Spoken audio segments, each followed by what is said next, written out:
and fired a strong greenish blast from her back cannon while firing concentrated flame blasts with her hand cannon. All three beams combined and rushed towards Sarorg, seeing which Isami smirked behind her helmet and said, "Not yet.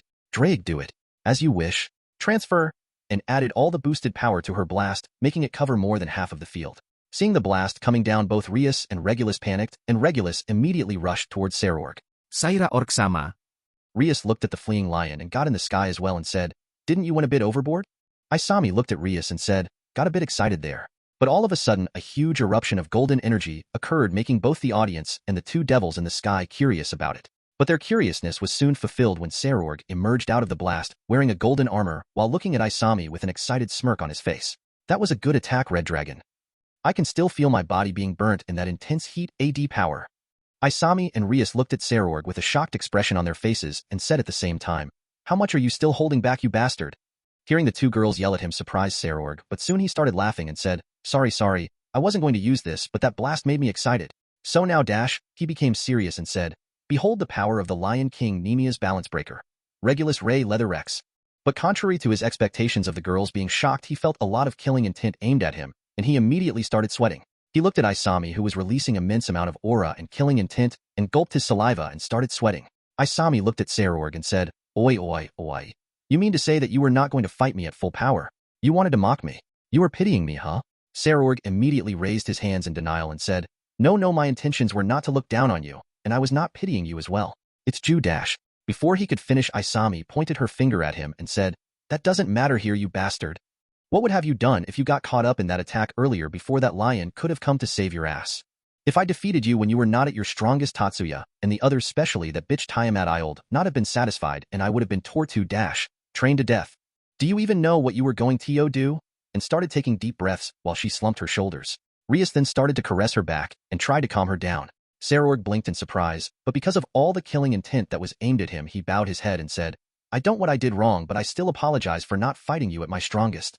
He then stood straight and said, "Now then, let's show you my strongest." And soon a huge amount of aura started to build up around him, making his armor glow even brighter. Seeing that, Isami glared at him and said, "I will make sure that you pay for not going all out earlier." And a huge amount of aura started to build up around her as well, making her armor glow as well. The gem on her gauntlet kept blinking as continuous shouts of Drake yelling "boost" were heard by everyone. Seeing the two of them powering up, Rias looked at the both of them with a dumbfounded look on her face and thought, "These two are total monsters. There is no way that I could compete with them even if I had my demonic energy filled to the brim right now. Just what the hell are they planning to do?"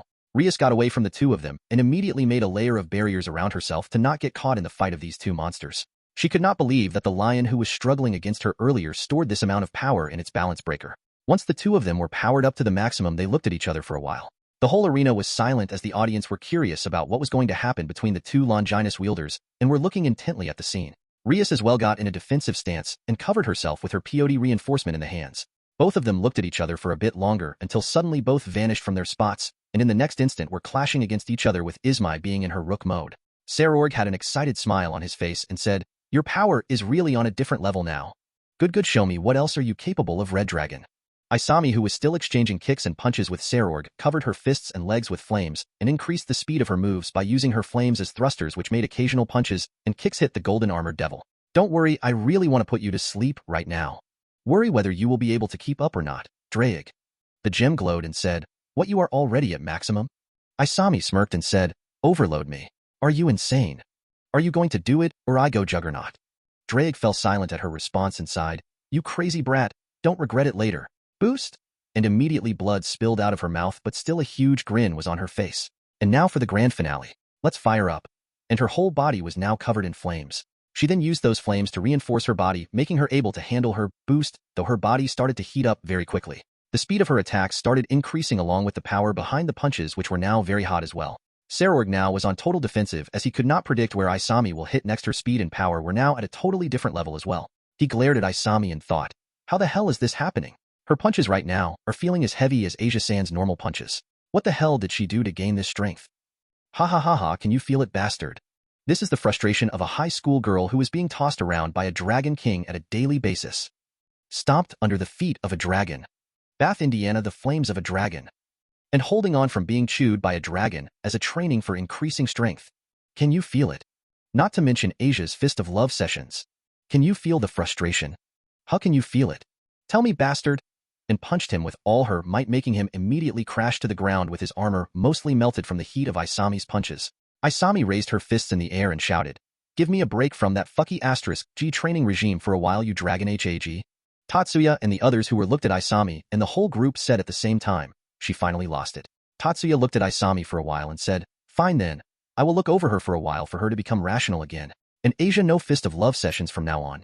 Asia looked at Tatsuya and said, "Aw," and gave a pout. Back in the raiding game field, Rias approached Isami, whose armor was now giving off a lot of steam, and said, "Isami, you all right?" All of a sudden her armor disappeared, and an Isami, completely drenched in sweat, appeared and said, "I am fine, just a bit hot." The gauntlet appeared on her hand, and Drake shouted at her, "You idiot, what the hell were you thinking? Your body was going to explode. Fucking explode." Isami smiled wryly and looked at her gauntlet, but then they heard an announcement. Sarorg-sama's pawn retires. All of them looked down and saw the golden lion dissipating in white light. Sarorg, whose body was now filled with bruises and burns, looked at Regulus and said, "Thank you for saving me there." Regulus smiled and said, "Don't mention it, my lord," and then disappeared. Sarorg sighed and looked back at Isami and used his phoenix tears to heal back his injuries and said, "Let's get this over with." Isami got ready as well and said, "Oh yeah, dash." But suddenly her whole body felt a huge amount of pain and she said, "Shit, not now." Rias looked at Isami with a worried look on her face and said, "Here, Isami, use the phoenix tears." Isami shook her head with difficulty and said, "No use, President. I don't have that many injuries. It is the side effect of overheating my body. Phoenix tears are of no use. Hold him for a while. I will be back up soon." Rias nodded as she saw the falling body of her pawn and then turned to look back at her cousin and said, "Let's have our first fight in a while, Sarorg." Levá složená závorka chapter 236. Rias vlomítko Seraorg 11. Sarorg looked at Rias and said, "Rias, I am really surprised by the growth that you showed in this match. Your power is certainly great." He then turned serious as a layer of Tuki appeared around his body and he said, "But that still is not enough to defeat me, and don't think that I am going to pull back my punches since you are my cousin." Rias turned serious as well as she covered her arms with her peyote and said, "Looks like it is going to get a bit rough." Sarorg then took out his wings and started moving towards Rias with great speed, seeing which Rias immediately made a magic circle and fired multiple orbs of peyote towards Sarorg. Seeing the orbs heading towards him, Sarorg crossed his arms in a defensive manner and started deflecting the orbs coming at him. "Don't waste your energy, Rias. These types of attacks are of no use against me, not to mention your aim is not that good." But Rias didn't say anything and kept on firing the orbs at him, while also flying away from him and dodging the blows whenever he got near him. Sarorg stopped following her and said, "Seems like you are in for a cat and mouse chase. Let's get this game over with in an instant." He then took a stance and brought his hands together. A blue glow then appeared in his hands as he brought the hands near his waist. "Me." Seeing what he was going to do, Rias stopped and stood still in the air and formed a magic circle in front of her and said, "You know, Sarorg, my aim is not that bad." And all of a sudden the orbs which were deflected or missed by Sarorg turned into magic circles, and all of them fired a ray made up of peyote towards Sarorg.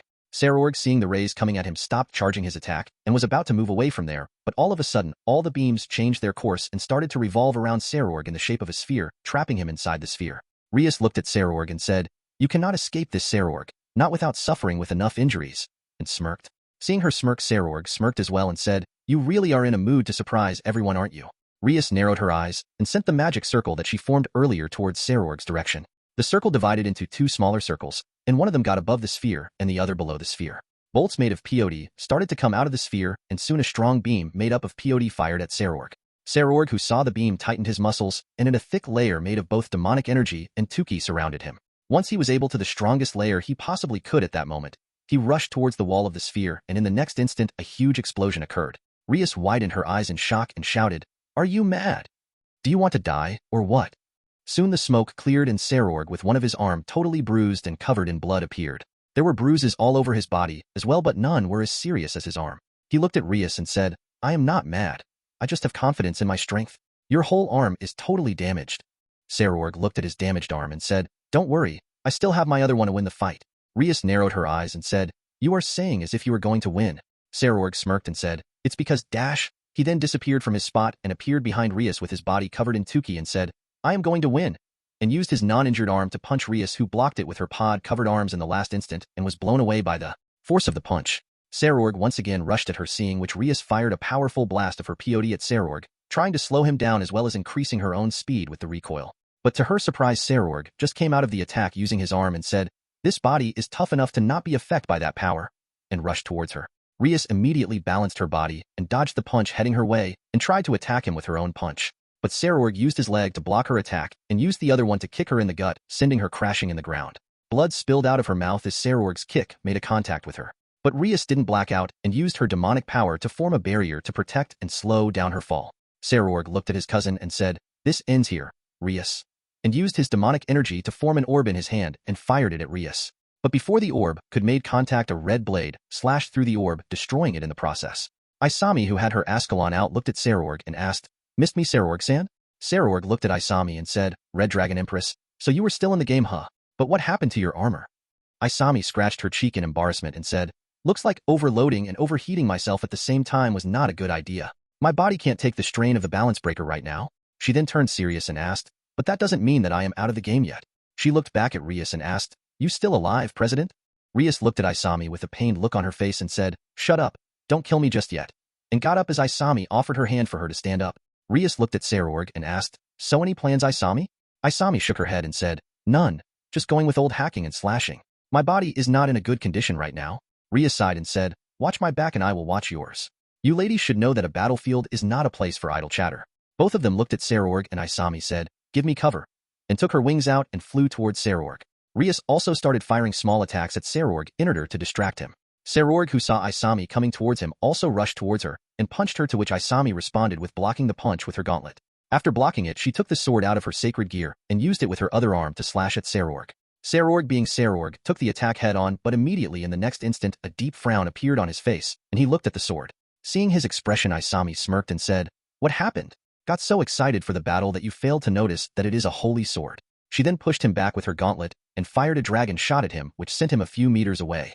Isami didn't waste any time as she saw Sarorg's movement slowing down because of the fatigue and the wound from the holy sword. She used her sacred gear and stacked up all the 10-second boosts that she could before she got on defense from Sarorg's onslaught of punches. "President, a little help here."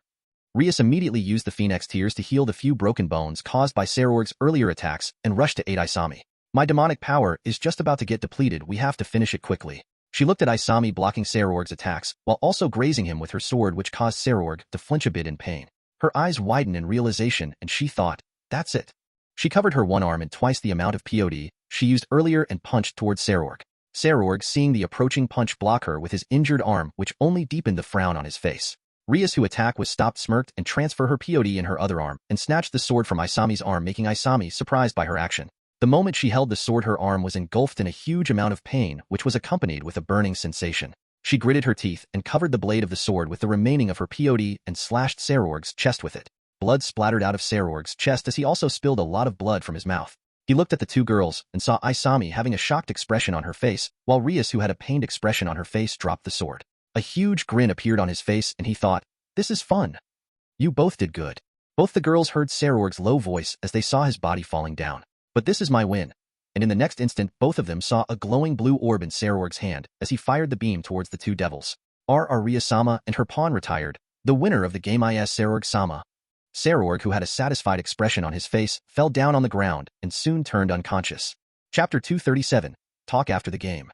After the game was over, Tatsuya and his group immediately went to the medical wards and found the members of both the peerages lying on the beds with bandages wrapped around them. Tatsuya looked at all of them and said, "That really was rough for all of you, huh? Asia, if you don't mind." Asia nodded and said, "Okay, everyone wait patiently for me to heal you all." Tatsuya then looked at the winner of the game, who was still unconscious, and his hand was grabbed by Sikvera. He walked towards them and said, "Don't worry, Erichan, he will be fine," and then removed the blanket from top of him and revealed his bandaged chest, which had a deep cut on it. Tatsuya placed his hand over the cut and then extracted the holy energy from it and then started healing him. Once the deeper wound was closed, he covered his body with the blanket once again and said, "There, all done, don't worry," and then fired a ball made of cold water at his face, which instantly woke him up. Sarorg woke up with a panicked expression on his face and then started looking around but sighed when he realized where he was. He looked at Tatsuya and said, "Was that really necessary to wake me up like that?" Tatsuya shrugged his shoulders and said, "Not really, but someone was worried about you," and looked towards Sikvera, who was sitting beside Sarorg. Sarorg looked at Sikvera and then saw her holding his hand. He sighed and said, "Don't worry, I am not someone to go down that easily," and gripped her hand lightly. Sikvera blushed when she felt him gripping her hand and just pulled her hand back and said, "Good for you that you were all right." Hearing that, the rest of the girls chuckled, making the green-haired girl even more embarrassed. After everyone else was healed up and all of them were talking to each other, Sarorg asked Tatsuya, "By the way, Tatsuya, who do you think improved the most in this game?" Hearing that, all of the ones who participated in the game looked at Tatsuya with an expectant look in their eyes. Tatsuya looked back at them as if they were idiots and said, "Is that even a question to ask?" And then got up from his seat and started walking towards Rias. Seeing him walking towards her, all of them, especially Rias, was surprised by that. She looked at Tatsuya and said, "No. I mean, I didn't do the dash.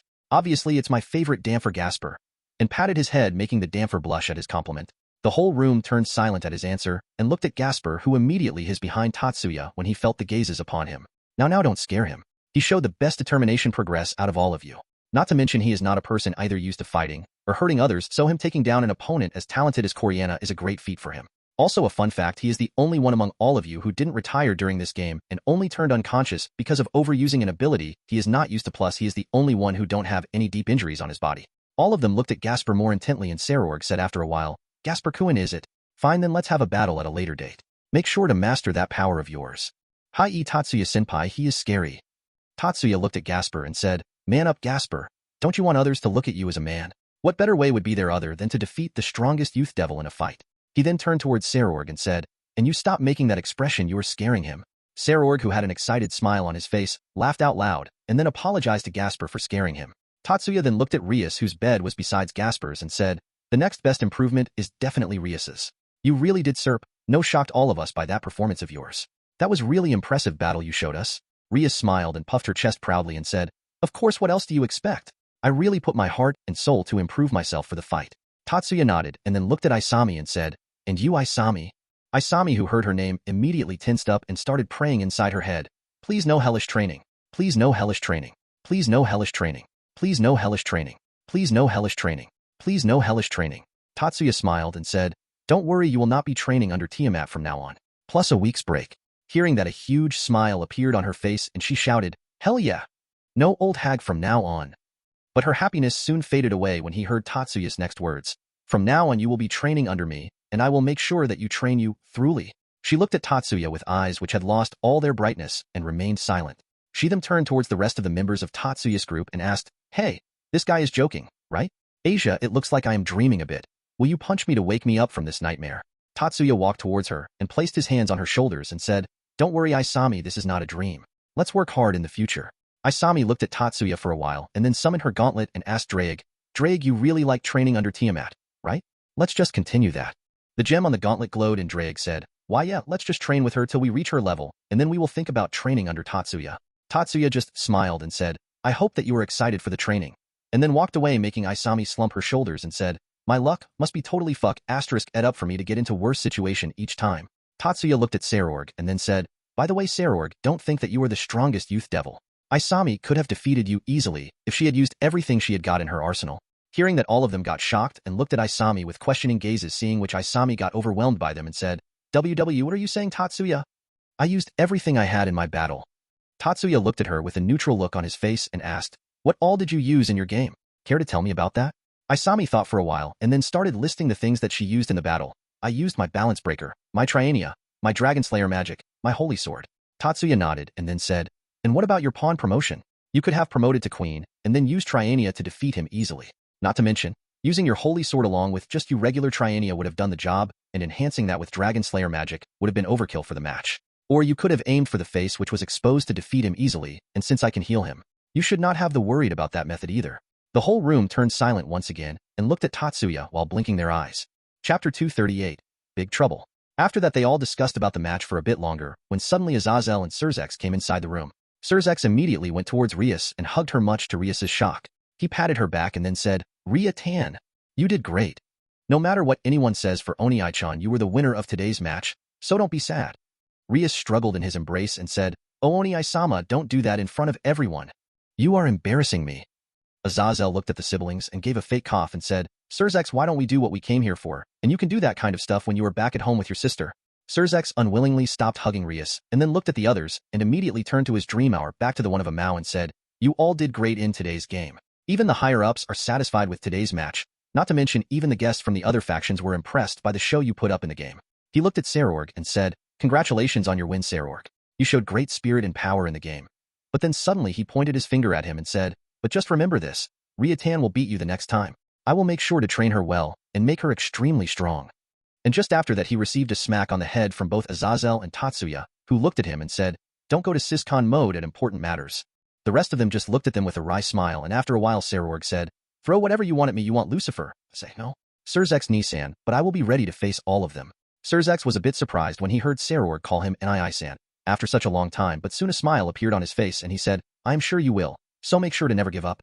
Sirzex then looked at the others and said, and now to the more important matters. We have decided that Yuto Kiba, Kaneko Tuju, Akino Himejima, Isami Hayudu of the Rias's peerage and Kisha Abaddon of Sarorg's peerage to be promoted to mid-class devils.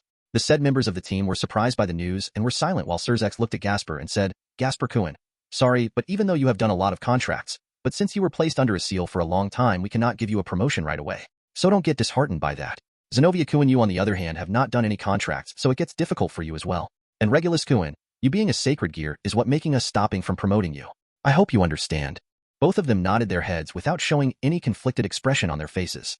For Regulus, it didn't matter if he were to be promoted or not, and for Gasper it was better as he did not want to face against any strangers. All of a sudden Kisha raised her hand and asked, excuse me, can I ask why am I being promoted? If this was just because of my power, then I think that my peerage members are close to my power as well. So why not them? Sirzex looked at her and said, yes, all of them are indeed powerful, but they don't have enough contract record, so we cannot help that. You on the other hand have a good contract record. Hearing that, the whole Sarorg peerage looked at Kisha with surprise, making the blonde girl widen her eyes in shock as well and say, why? Wait a minute, when did I do a lot of contracts? But this time instead of Sirzex it was Tatsuya who answered her. It seems like all those time I called you with that summoning leaflet for dates or get-togethers with us got counted as well. Am I right, Sirzex?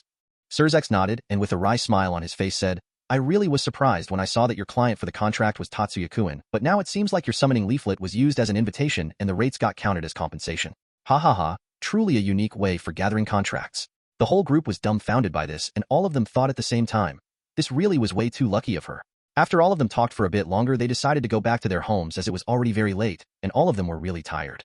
A few days later in Kuo High School, the recess bell just rung, and the students were preparing to go out and have lunch with their friends. In the hallway, a student was running with a worried look on his face and was muttering, what should I do? What should I do? What should I do? He then came in front of Tatsuya's class and rushed open the door, surprising all the students inside the class. But he didn't care about any of that and just looked towards Tatsuya and shouted, Senpai, it is really a big trouble. Please help me. Tatsuya looked at the boy who called him and said, be calm, Gasper, and tell me what happened? It cannot be that bad. Gasper came closer to Tatsuya, ignoring everyone else in the room and said, it is a big trouble. A very big one. Tatsuya held his hands up and said, relax, relax, don't freak out. It must not be as big of a problem as Yodash. I am invited for a date by Coriana San. What should I do?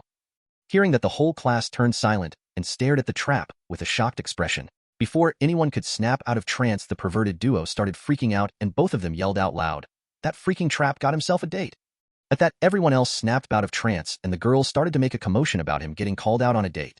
Gasper then realized that there were other people in the room as well and immediately hid behind Tatsuya when he saw the perverted duo heading towards him as if they wanted to kill him. Tatsuya immediately stood up from his seat, grabbed Gasper's hand and said, let go and call Kiba. We have to prepare you for everything. Don't worry, both of us are good at handling girls. Let's go. And left the class along with Gasper. The rest of the class just kept on discussing about what all could happen with him on his date, or how even his date looked like. Tatsuya and Gasper then fetched Kiba out of his class, and once he heard what was the problem, he too became shocked for a bit, but soon complied to help his fellow male peerage member. And thus the boys of the ORC gathered in their clubroom along with Azazel, who was already hiding there to have a drink, and also decided to help the boy for his date with his vast experience. Chapter 239. Support. After that, the males of the ORC grouped together to give Gasper a lesson, so that he doesn't mess on his date, and even though he was freaking out a bit, he still decided to go on with it as Tatsuya and Azazel told him that it was his chance to gain more experience to become a man. A few days later, on the day of the school festival, Tatsuya and the rest of the ORC were working in their maid cafe with Tatsuya being the chef while Kiba was helping Gasper getting prepared for his date, which would be soon. Gasper decided to have his date during the school festival as it was possible for him to get help from the others easily compared to places somewhere else. Coriana, who heard of his plan, agreed with it much to Gasper's relief. Tatsuya, who was working in the kitchen, felt something and immediately informed Gasper, Gasper, they are here in the school. Get prepared soon and don't be nervous. He then looked at the others and said, all right, prevention squad, get working. Don't let anyone interrupt his date. We cannot let him get intimidated from being interrupted by the others. Azazel, Kiba, and Saji, who were standing in front of him, nodded, and then went to the area where they were assigned to prevent the people from disturbing Gasper. Tatsuya looked at Gasper, and after checking his outfit was not girly and was looking appropriate for him, he nodded and gave him a ring and said, take this, Gasper. I have placed a nervousness-reducing enchantment on the ring. It will help you. Gasper took the ring from Tatsuya and then placed it on his index finger, after which the ring immediately got to his size. He stared at the ring for a while and then at Tatsuya with a determined expression on his face and said, I will do my best. Tatsuya smiled and patted his head and said, good luck. Now go there here, and pushed him a little. Gasper nodded, and then went out of the kitchen and waited for her to arrive. A few minutes later, the door of the clubroom was opened and 7 people consisting of Serorg, Regulus, Sikvera, Coriana, Keisha, and Surzex, who was followed by Grafia, came inside. The girls who saw the group of boys enter the room were totally speechless and soon started making an uproar, much to the surprise of Serorg's group, as they were not accustomed to this kind of reaction in Underworld. Surzex, being a person who frequently visits the human world, was accustomed to it and didn't show any displeasure. All of them were greeted by Rias and Aquino, who decided to show them a table which would be far away from the girls, while also arranging a table for Gasper and Coriana separately. Coriana approached Gasper and asked with a smile on her face, "Gasper Kuhn, ready for our date?" The people who were near her looked at her for a while when suddenly all of them heard a voice from outside. That trap got such a beautiful and mature girl as his date. Everyone looked in the direction where the sound came from and saw the perverted duo peeking inside the room from the back door. Before anyone could do something, Tatsuya came out of the kitchen and walked towards the back door and went outside. A few moments later, screams of help and pain were heard by the people who were inside, making all of them sweat drop on hearing it. Tatsuya came inside and looked at the people and said, "Sorry about that. Please don't mind such commotion and enjoy yourselves." He looked at Gasper and gave a small nod to him, seeing which Gasper snapped out of trance and looked at Coriana and said, "I looks forward to today's date, Coriana-san." Coriana looked at the small boy, looked at her with a resolute expression in his face, and smiled with amusement. She then took his hand and led him outside and said, "We will come back later. Firstly, I would like to look around." Aquino, who was going to attend them at their table, chuckled and said, Era, don't mess with him too much, Coriana-san." Coriana nodded and then left the clubroom. After a while, when there were relatively less people in the room, Tatsuya came out and say with the rest of Serorg's group and Surzex and asked, "Didn't you have time to come here, Surzex?" And immediately Grafia looked at him with an icy cold glare and said, "Some people really like to pile up their work and fool around." Surzex looked at her and said, "Hey, if not for you constantly making me go through those papers like a robot, then I won't be that bored of my work. Let me have some rest." Tatsuya then looked at Serorg and asked, "And you? I thought that you would be busy with those devils who are only good at boot, looking to get some favors out of you and surrounded by flattery in exchange." Hearing that, Serorg sighed and said, "Those backers stopped supporting me, so I am relatively free now. Seems like only getting a close win against a team whose king was considered 4 points less by the council is not worthy of the strongest youth devil." Or so they said. The whole table fell silent as none were able to say anything. They knew that what the devil said was unreasonable, but nothing can be changed now. Serzi, who wanted to help his cousin, was also unable to do anything, as him being a Mao made it very difficult for him to favor anybody. While they were contemplating, Tatsuya broke the silence and said, "Then how about I support you?" And immediately all of them looked at Tatsuya, as if he grew a second head, and Surzex, who was drinking his coffee, spilled it out. Tatsuya used his magic to clean of the coffee and said, I may not have as much money as the devil families who have been doing business for such a long time, but I still have enough that I would be able to support one peerage. And regarding connections, I have a lot of them in both human and supernatural world, and most of them are quite useful." Suddenly, all of them heard someone laughing and turned around and saw Azazel coming towards them. He patted Tatsuya's shoulder and said, "You never cease to amaze me. A support from you, huh? I hardly believe that there would be someone who know of you, and your strength would be willing to get on your bad side. And I believe that both the devil and fallen angel factions know of you, and higher-ups of the angel faction as well." Surzex then looked at Azazel and Tatsuya and said, "Wait, we can't do that. First of all, there would be many who would be opposing you, as you are not the part of the alliance between the 3 biblical factions. Secondly, I don't want to see a massacre of devils only because they tried to oppose you. Thirdly, it would make the power balance of the devil society totally unbalanced with you supporting him, which will further give me more troubles. I oppose of this support." Tatsuya looked at Surzex and asked, "Then what are you going to do to help my friend? Are you going to support him yourself?" San, without thinking, Surzex said, "Yeah, let's do that. It would be much better than involving you and causing a massacre. I can say that it is just me helping my cousin, and even though there will still be problems, it would not be as much as when you will support him." Azazel chuckled hearing him and said, "Even Surzex relented to this pressure. Huh? Looks like you got yourself one of the best backers you could get, Serorg." Serorg chuckled and said, "Yeah, it is much better than those bastard bootlickers." He then looked at Surzex and said, "Don't worry, Lucifer-sama, I won't let you down." Surzex looked at Serorg with a serious look on his face and said, "You better not, because if your perform lacked anywhere, the council will start pressuring me. Stop being biased, and I don't want that headache." Chapter 240, Date 1. After they were done discussing some more matters, and the ingredients of the cafe were finished, the whole ORC decided to close down the cafe, and then go on to their own year during the festival. The girls were excited to go along with Tatsuya, but much to their annoyance, Keisha already took him away with her before anyone was able to notice. Sighing at their displeasure, the girls decided to look around together while Surzex, Azazel, Serorg, and Regulus were left on their own, much to Surzex's happiness, as Grafia was gone together with the rest of the girls. Tatsuya, who was walking around with Keisha while holding her hands, was being glared by all the male students of the school, while Keisha was experiencing something similar from the female students. Tatsuya looked at her and said, "Just ignore their gazes if you want to walk around happily. They will never stop that." Keisha looked at him and chuckled. Honestly, this is just too much that it way more uncomfortable than normal, especially the boys they won't checking me out. Tatsuya shrugged his shoulders and said, not their fault you are just that beautiful that you are attracting their attention, and it also not the case that I can just attack them for looking at my girl. Keisha smiled and said, I didn't know that you were able to control yourself this double dash. But before she could finish, Tatsuya said, but don't worry, just even one of them tries to peek at your panties or get near you, then that is game over for them. I will make sure that a naked body is found hanging on the trees of the Kuo Central Park. You were saying something? And looked at Keisha with a smile on his face. Keisha looked at him with a deadpan look and said with a sigh, nothing, just realized that some things never change. Tatsuya held her hand a bit tighter and said, what can I do? I am a bit overprotective of those who are mine. Keisha stared at him for a while and then said, well, that's certainly a good quality of yours. I will be relying on you if something bad befalls on me. Tatsuya chuckled and said, I will do my best to protect you then. Both of them talked for a bit longer while eating some food from different stalls and playing games without using their supernatural abilities so as to have fun. Tatsuya put a seal on his and Keisha's body so as to limit their powers to normal human levels so that they can enjoy the festival like others. Suddenly both of them spotted Coriana and Gasper walking hand in hand with Gasper blushing like a tomato. Both Tatsuya and Keisha looked at each other and then said at the same time, let's follow them. Coriana and Gasper, who were unaware of their pursuers, continued their date without any problem, with Coriana, who made Gasper walk while holding their hands. Coriana would buy foods from different stalls, and whenever she liked something she would feed it to Gasper as well. And even though he felt extremely embarrassed during such acts, he was taught by his teachers, Tatsuya, Kiba, and Azazel, to just follow along with such things if you were offered to. She would also ask for his opinions as well, and Gasper would tell her his preferences and other things so as to keep the talk going. He had practiced for a whole week with his teachers so as to not make his date boring. Tatsuya and the others made sure to teach him all the things they could so that Gasper could have his first successful date. On one of the stall while walking, Coriana looked at Gasper and asked, want to do this with me? They say that they are holding a challenge of some sorts. Gasper looked at the stall and saw what the game was and said, you want to participate with me? It's a couple's game, it says here. Corian flicked his forehead and said, and right now we are a couple as well, so why not enjoy ourselves? Gasper rubbed his forehead for a while and nodded his head. Both of them then paid the money for the entry fees and were then showed a pamphlet on which the list of the events which would be happening were written. Seeing the events, Coriana looked at it with a deadpan expression and said, isn't this game totally in our favor? Both of them looked at each other and then chuckled. The boy who was in charge of the booth and was checking out Coriana said, then the first round is cross-dressing. The ladies would have to dress up in a man's costume, which will be decided by the lottery, while the gents would have to dress up in female clothes, which will also be decided by a lottery. Both Corian and Gasper were then pulled by a girl and boy respectively to their lottery box, from which they would have to choose a chit which had their costume written on it. Coriana went first and took out a chit which said, high school uniform. Very easy. What did you got, Gaspy? Gasper looked at her with an embarrassed expression on his face and showed her the chit. Coriana, who read what was written on the chit, broke out laughing with the rest of the girls who saw it as well. Whoa. Gaspikun wearing a bikini.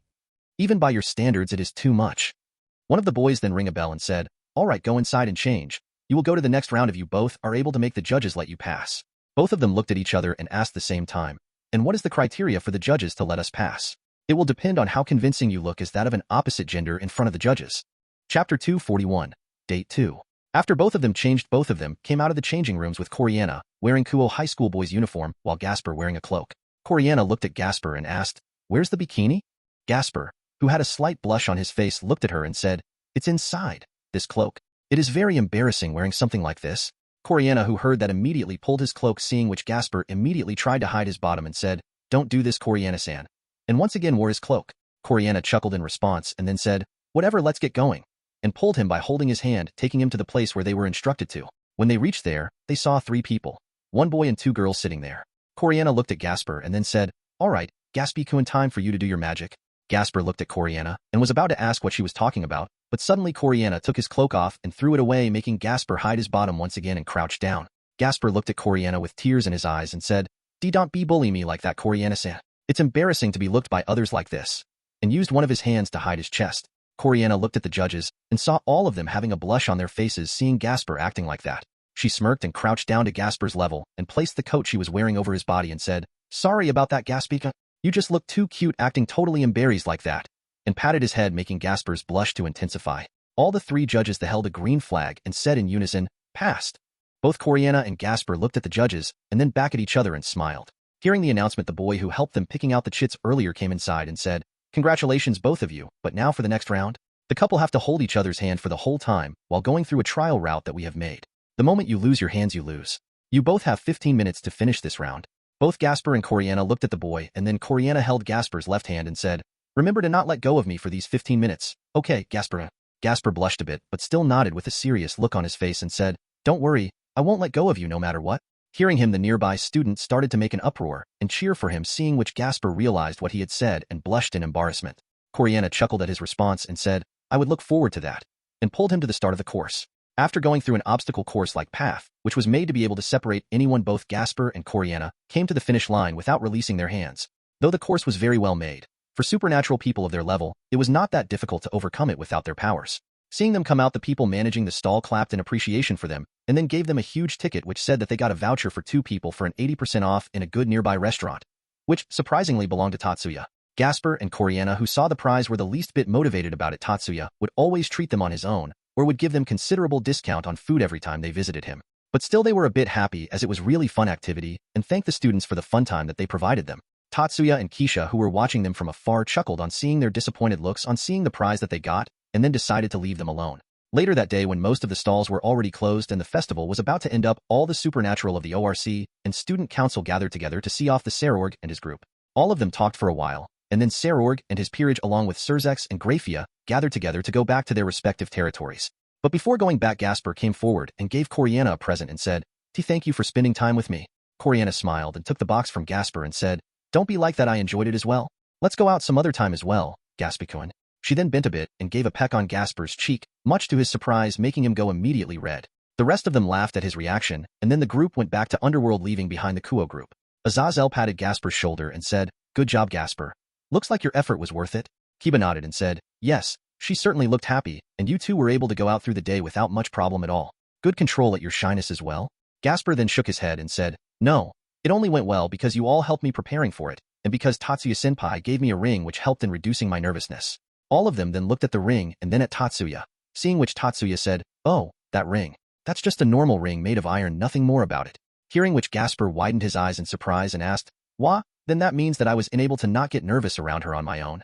Tatsuya nodded with a smile on his face and said, "Yup, that ring was just there to make you make a bit more confident in your own ability, so dash." He then used his magic to summon the ring back to him and put it in his storage and said, "You don't need anything like this from now on." Gasper looked at Tatsuya with a wide smile and nodded his head happily. He then went out to help clear up the club room, as he was not able to help during the day because of his date. Azazel, who stayed behind once everyone was gone, looked at Tatsuya and said, "Your way of helping him was just classic, you know. I mean, using a normal ring, saying that it is a magic item which would help him redo dash." Before he was able to finish, Tatsuya looked at him and said, "Oh, that was indeed a real deal. That ring really helps reduce nervousness a lot, you know?" Azazel stopped talking, Ban stared at Tatsuya with a dumb expression on his face and said, Why use the cliché without actually using the cliché?" Tatsuya shrugged his shoulders and said, "I mean, it is Gasper we are talking about.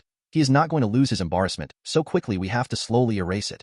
And I think my idea was quite good." Azazel though for a while and then nodded his head and said, "Indeed, I think we can use this method for other people with shy personality as well. A very effective idea indeed." Both of them discussed about some more things with each other for a while, until suddenly a small magic circle appeared near Tatsuya's ear. Tatsuya thought for a while if something was wrong and asked, "What happened, Rossweiss?" Rossweiss, who had called him, hesitated a bit and then said, Someone from the Shiba family is here and is willing to meet you?" Tatsuya widened his eyes in surprise and said, "Wait there, I am coming. If they try something funny, then handle them accordingly. You are allowed to let Ruya take charge as well, if you see fit." He then ended the call and looked at Azazel and said, "Talk to you later, tell the others that I had some business to attend back home right now," and then teleported back to his house. Chapter 242. I Am Your Father. Tatsuya immediately appeared in front of his house and then was about to enter normally, but all of a sudden he felt something and thought, "Why the hell am I feeling multiple presences with magic inside them?" He then got in the house and heard the sound of someone coming towards him and saw Rossweiss standing and greeting him. "Your family, is he dash?" Tatsuya then raised his hand and said, "First of all, they are not my family. Second, why the hell are there multiple magical presences in the house? Are there magicians with them?" Rossweiss was surprised by how Tatsuya denied of him being related to the people who came to visit him, but then suddenly she looked at him weirdly and said, "What are you talking about? Aren't Shibas a family of magicians in Japan? Though they are not as popular as most of them families and are not too big as well, but still." This time Tatsuya looked at her weirdly and asked, "Shibas are magicians? First time I heard of that. I mean, as far as I can remember, my father wasn't." But suddenly he realized something inside. He then massaged his temples and said, "Right. My father was adopted in the family, so he was not a mage. This also explains why Miyuki had much more magic in her when I met her for the first time." He then took his shoes off and said, "Anyway, they didn't try anything funny, right?" Rossweiss shook her head and said, "Nope. Even though they are a minor family with not much influence, they still have some reputation to uphold, plus me. Ryo-san and Tiamat-san didn't show any signs of our powers, so they are not wary of us." Tatsuya nodded and said, "Fine, then let's go. Where are Ruya and Tiamat, by the way?" Rosweiss nodded and then started leading him to the living room while she said, "They both are keeping company to your guests." Tatsuya nodded and both of them then entered the living room and saw the people sitting there silently while staring at each other. All of them noticed when Tatsuya and Rosweiss entered the room and looked at him, and immediately Ruya said, "Let's go, Tia." Tiamat nodded and then left the room along with Ruya. Seeing them, Rosweiss bowed her head and said, "Then I will leave. Please call me if you need me for something." Tatsuya nodded and just took a seat on a sofa and stared at the people who were sitting in front of him. There were 4 people sitting on the room aside from Tatsuya, 2 males and 2 females, with all of them having a serious look on their faces, though one of the males, who was relatively younger than the other one, looked at Tatsuya with a mocking look on his face. Tatsuya then decided to start the conversation and asked, "So what's your business for visiting the little Oelmi?" The younger man, hearing the question, looked at the other man and asked, "I want to know the same thing as well, Tatsuru-san. Why do we have to visit someone like this?" But the man called Tatsuru ignored him and looked at Tatsuya and said, "Do you know who are we?" Tatsuya didn't even took a second and said, "Nope. No idea at all, but since you called yourself Shiba, then I am assuming that you are someone related to my father somehow?" Tatsuru closed his eyes and said, "As much as I don't want to say that I am related to that disgrace, but still you are true. You can say that he was my adopted brother." Tatsuya nodded and said, "So, what is the business that you have with me?" The younger man, who was a bit annoyed on being ignored by Tatsuru, looked at Tatsuya with a glare and said, "Be a bit respectful, bastard. Not only is he older than you, he is your uncle as well, not to mention that you are just a normal civilian." Tatsuya looked at the young man, who shouted at him and calmly said, "I don't know who the fuck you are, but did your parents didn't teach you to never interfere when 2 adults are talking to each other?" The young man gnashed his teeth and was about to say something, but Tatsuya interrupted him and said, "Besides, neither he nor I have any interest in recognizing each other as family. It is very easily understandable by how we talk to each other. Is your brain not able to comprehend even that much?" And smiled at the young man. The young man was totally red in anger, but was once again ignored by all the others, and once again Tatsuya and Tatsuru focused on each other.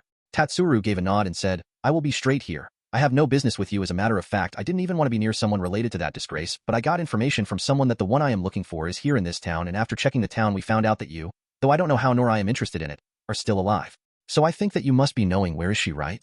Tatsuya had already read their minds, but still with a smile on his face asked, "And who might you be speaking about?" Tatsuru stared at Tatsuya for a while and asked, "I want to meet my daughter Miyuki and take her back with me?" Tatsuya then stared at him with a blank expression on his face, making the man unconsciously fear him a bit, and asked, "Oh, you want to know where Miyuki is and want to take her back, and that too after so long? I really would like to know how the hell did the love for your daughter emerged in you all of a sudden?"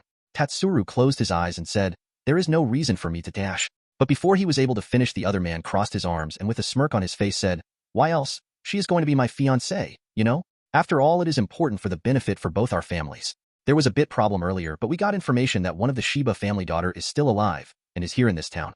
So don't waste my time and tell us whether you know where that girl is. I don't want to waste my time on a worthless person like you."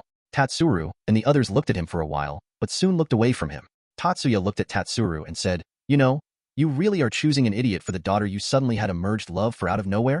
Tatsuru just narrowed his eyes and looked at Tatsuya while the other man stood up and shouted, "You really are pissing me off for a while now. Do you really want to die? You are just a normal human and are daring to insult a great magician like me." Tatsuya looked at the man with a bored expression on his face and asked, "Mr. Whoever you are, shut up. I am not interested in what you do, so you can go and take out pigeons from your hat somewhere else."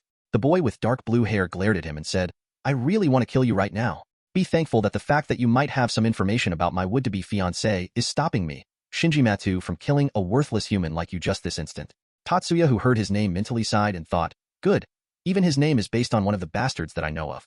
But while he was in his thoughts, the door of the room suddenly opened, and this team who were left back at school came back along with Sona and Tsubaki. Miyuki looked at the people for a while and then at Tatsuya and asked, "Rosweiss told us that someone from the Shiba family came here?" Tatsuru looked at Miyuki and gave a nod and stood up from his seat and said, "No doubts. She indeed have resemblance to Mia." He then looked at Miyuki and with a smile on his face said, "Good to see you after such a long time, Miyuki." Miyuki tilted her head a bit and asked, "Who are you?" And then there was total silence in the room with only the sound of Tatsuya trying his best to hold back his laugh. One of the women who came with the Shibas had a few tick marks on her forehead seeing Tatsuya's expression, while Tatsuru's face was twitching a bit. Tatsuru then gave a fake cough and said, "What are you talking about? I am your father." Miyuki and the others who just came back blinked in surprise, and then Miyuki suddenly said, "I have a father?" And finally Tatsuya was unable to hold back and started laughing out loud. Chapter 243, Magic. Tatsuya continued to laugh for a while, and finally stopped when he saw the girls looking at him for explanation. Miyuki looked at Tatsuya and asked, "What are they talking about, Oni-sama, and what is it about my father? I never had one, right?" Tatsuya shrugged his shoulders and said, "Since you are alive, then that means that you once had a father. It's just that it is the first time in 20 years that you are seeing him, so I think that is the reason." Before she could ask anything further, the blue-haired man asked, "Is she 20 years old?" Tatsuya looked at him and said, "Nope, she is 16 and that's my point there. They have not even met since her birth, this so-called father of hers. It's social distancing on a whole another level." Tatsuya then looked at his team and Sona and Tsubaki and asked, "Anyway, what are you all doing here coming so soon? And why are Sona and Tsubaki with you?" Sona looked at Tatsuya and said, "Azazel told us that you left saying that you had some work back at home, and it was then I realized that the Shiba family asked for my permission to enter the town and realized that it was something related to that." She then lowered her head and said, "I am sorry for letting them in. I thought that they were your relatives and were willing to meet you, so I allowed them thinking that it would be like a surprise for you. I am really sorry." Tatsuya sighed and said, "No harm done, so no problem, Sona, but please ask me about important matters like this from the next time." Sona looked up and nodded her head and said, "So I told them about all this, and then they told me that you have no ties with the Shiba family, and then all of us rushed here." Tatsuya nodded and said, "Fine then. No problems, you all can go and have some rest. I will come once all of this is sorted out." All of them nodded, and then the girls started to leave the room, but Shinji stood up and said, Wait. What the hell just happened here? I mean, wasn't that Sona Citri the heiress of the Citri clan? What is she doing here, and apologizing to a bastard like him?" And pointed his finger at Tatsuya. The rest of the girls looked at him as if he was an idiot, and Sona was about to retort, but Tatsuya stopped her by raising his hand and said, "Oh, nothing much. She apologized to me because her parents taught her manners, unlike some people whom I met recently." Shinji immediately understood what Tatsuya meant, and at that moment his confusion turned into anger towards Tatsuya. But the rest of them ignored him once again as Tatsuru looked at Miyuki and said, "Anyway, leaving all that, Miyuki, the fact that I am your father is true, so why don't we go back to our home?" And gave a sweet smile. But Miyuki didn't even took a second and said, "No need, I don't know who you are. You all can go back. Bye." And started walking out of the room with the test of the girls as they lost interest in the conversation. The Shibas were totally surprised by the instant rejection by Miyuki and were not able to think what to do. But Tatsuru came out of the shock soon and said, "Wait, why don't you think about it first? I mean, wouldn't but be better for you to be with your parents rather than a person like him?" Miyuki stopped and turned around and with a smile on her face said, "Family, you say? What family are you talking about? The one who left me all alone when my mother died? Or the one who left me alone in that orphanage all those years ago?" Tatsuru and the others fell silent while Tatsuya just sat back comfortably on his seat and let them do the talking. Miyuki then said, "And don't tell me the man who is calling himself my father didn't even know about Mom's death and me being left in the orphanage. Because I don't think that I ever saw you come near the orphanage to search for me or something, nor any search requests in newspapers or something else." Tatsuya, who was sitting comfortably, said, "Not his fault, Miyuki. Don't blame the poor old man." Hearing which all of them were shocked, especially the Shibas, as they didn't expected him to take their side. Seeing the expression on their faces, Tatsuya smiled and said, "He was busy in preparation for her marriage with his lover that I think he forgot about his previous family. The old man was just excited for that." Hearing which Tatsuya's team looked at Tatsuru with a glare while the Shibas did the same but were glaring at Tatsuya. Tatsuru glared at Tatsuya and said, "I don't remember ever telling about something like this to you."